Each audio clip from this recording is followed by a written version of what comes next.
चाहता हूं कि राहुल गांधी और तेजस्वी यादव जिस तरह के आरोप लगा रहे हैं, ये आरोप सिर्फ विपक्ष की तरफ से आ रहे हैं। क्या एसआईआर की जो प्रक्रिया है भारतीय जनता पार्टी को कबूल है, और क्या आप ऐसा मानते हैं कि जो हो रहा है सही हो रहा है?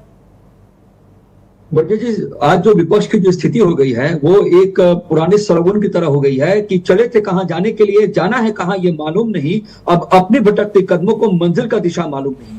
मैंने ऐसा इसलिए कहा क्योंकि अक्सर देखा गया है कि जब भी हमारे देश के ऊपर कभी कोई संकट आया है या कोई प्रश्न उठाने की जब भी बातें आई है तो विपक्ष हमेशा कंफ्यूजन के दौर में रहा है। कैसे रहा है मैं आपको बताता हूं।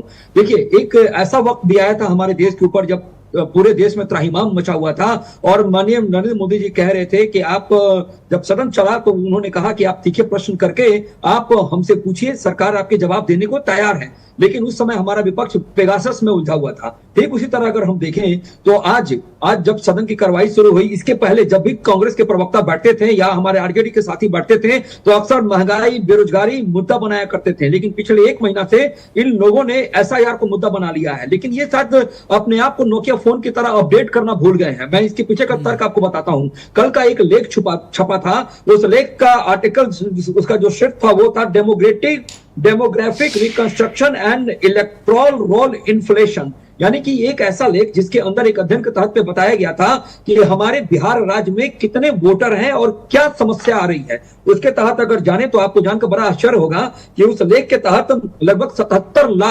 77 लाख अवैध लोग, मेरे कहने का तात्पर्य यह है वो ऐसे लोग जिन लोगों का एक जगह से दूसरे जगह पे नाम है। जैसे कि अगर मैं पटना में रहता हूं, पटना से सटे जिला अगर वैशाली की बात कर ले, जहानाबाद की बात कर ले, ऐसे लगभग 5.76 लाख लोग पाए गए हैं। साथ ही अगर बात करें 35 लाख लोग ऐसे, ये आंकड़ा परेशान और हैरान करने वाला है, इसकी चर्चा होनी चाहिए। साथ ही 35 लाख लोग ऐसे निकले जिनका पता तो था लेकिन वो अपने पते पर नहीं पाए गए। इसका तात्पर्य यह था कि हेर फेर कर गलती से उनका वोटर आईडी कार्ड बनाया गया था। 12,55,620 मतदाता ऐसे मिले जिनकी मृत्यु हो चुकी थी। साथ ही आपको जानकर और आश्चर्य होगा कि 17,37,336 मतदाता अस्थायी रूप से उस जगह को छोड़कर चले गए थे। अगर इन सारे चीजों को जोड़ा जाए तो लगभग 77। मुझे आश्चर्य इस बात का है कि इसी डेटा के दम पर और इन्हीं मृतक या शिफ्टेड हुए लोगों के दम पर भारतीय जनता पार्टी ने अभी लोकसभा के चुनाव में इतनी मैसिव विक्ट्री और आपके सहयोगी दलों ने की।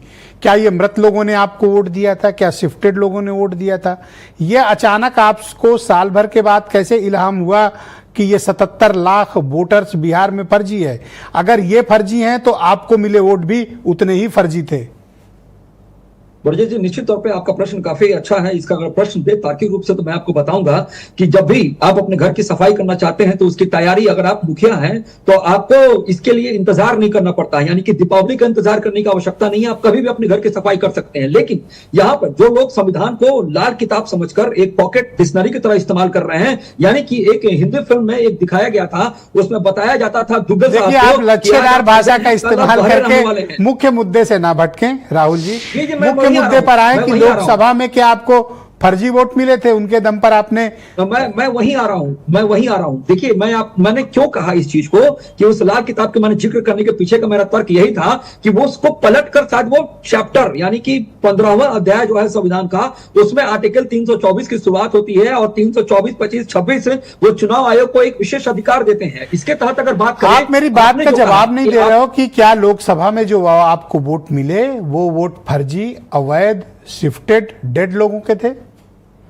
देखिए ब्रजेश जी, निश्चित तौर पे अगर बात करें कि जो हमें वोट मिला बिहार के अंदर, वो अगर बिहार के अंदर जिन लोगों की हम बातें करें तो उस तहत पे जिन्होंने हमें वोट किया है, ये वो लोग थे जो लोग जीवित थे और जिन्होंने हमें वोट किया है। मैंने जो आपको आंकड़े बताए उसमें जो भी बिहार की बात हो या देश की बात हो, आपको वही लोग चुन सकते हैं जो आप ये बात क्यों नहीं कह सकते कि चुनाव आयोग निष्पक्ष दिखना भी चाहिए? आपके लिए भी जरूरी हो सकता है आपके वोट ना काट रहा हो चुनाव आयोग, मुझे तो आपकी भी चिंता हो रही है।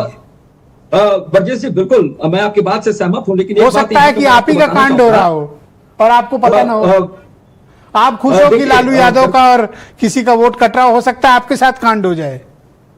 ब्रजेश जी, निश्चित तौर पे अगर हम बात करें तो इस प्रश्न का उत्तर देने से पहले मैं आपको बोलना चाहूंगा कि लगभग आज हमारे विपक्ष यानी कि कांग्रेस की बात कर लेते तो लगभग 5 स्टेट में भारत के 5 स्टेट में उनकी सरकार है।